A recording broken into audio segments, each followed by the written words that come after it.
வணக்கம். என் லைஃப்பில் இந்த மாதிரி ஒரு பெயின்ஃபுல்லான ஒரு சுச்சுவேஷனை நான் ஃபேஸ் பண்ணதே கிடையாது. மனசு முழுக்க வலி வலி மட்டும்தான். இந்த சுற்றுப்பயணத்தில் என்னென்ன மக்கள் பார்க்க வராங்க, அதுக்கு ஒரே ஒரு காரணம் தான், அவங்க என் மேலே வச்சிருக்கிற தங்கும் பாசம். அந்த அன்புக்கும் பாசத்துக்கும் நான் எப்பவும் கடமைப்பட்டிருக்கிறேன். அதனால தான் இந்த சுற்றுப்பயணத்தில் மற்ற எல்லா விஷயங்களையும் தாண்டி மக்களுடைய சேஃப்டி, அதில் எந்த காம்ப்ரமைஸும் பண்ணிடக்கூடாதுன்றதுக்காக தான் அது என் மனசில் ரொம்ப ஆழமாக இருக்கும் அந்த எண்ணம். அதனால தான் இந்த அரசியல் காரணங்கள் எல்லாத்தையும் தவிர்த்துட்டு ஒதுக்கி வச்சுட்டு மக்களுடைய சேஃப்டி மட்டும் மைண்டில் வச்சுக்கிட்டு அதுக்கான இடங்களை சூஸ் பண்ணுறது, அதுக்கான இடங்களை பார்த்து பெர்மிஷன் கேட்குறது, போலீஸ் டிபார்ட்மெண்ட்டில் அதை ரிக்வெஸ்ட் பண்ணி கேட்போம். ஆனால் நடக்கக்கூடாதது நடந்துருச்சு. நானும் மனுஷன் தானே. அந்த நேரத்தில் அத்தனை பேர் பாதிக்கப்பட்டு இருக்கும்போது எப்படி அந்த ஊரை விட்டுட்டு என்னால் கிளம்பி வர முடியும்?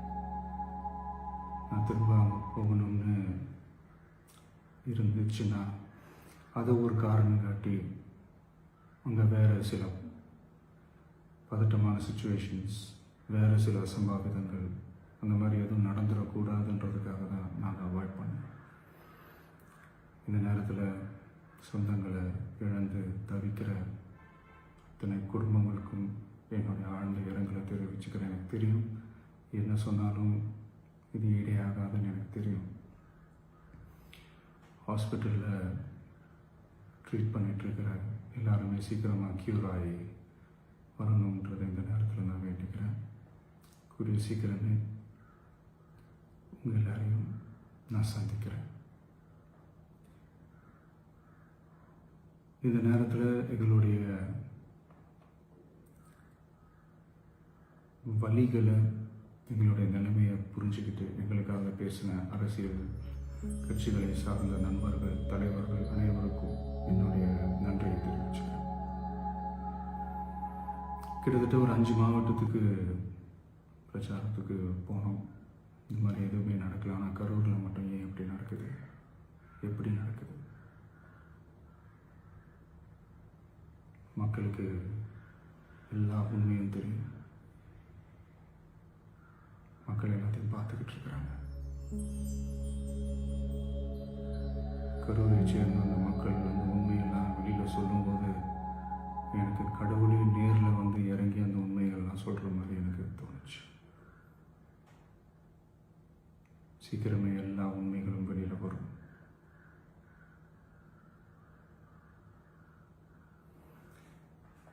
எங்களுக்கு தரப்பட்ட இடத்துல நாங்கள் போய் அந்த அந்த ஸ்பாட்டில் நின்று நாங்கள் பேசிட்டு வந்தோம். அதை தாண்டி எந்த தவறும் எங்கள் சைடில் நாங்கள் எதுவும் செய்யலை.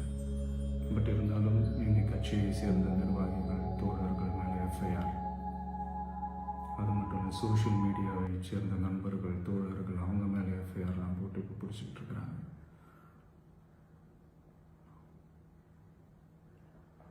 சிஎம் சார், உங்களுக்கு ஏதாவது இந்த பழி வாங்கணும் அப்படின்ற எண்ணம் ஏதாவது இருக்குச்சுன்னா என்ன வேணாலும் பண்ணுங்க.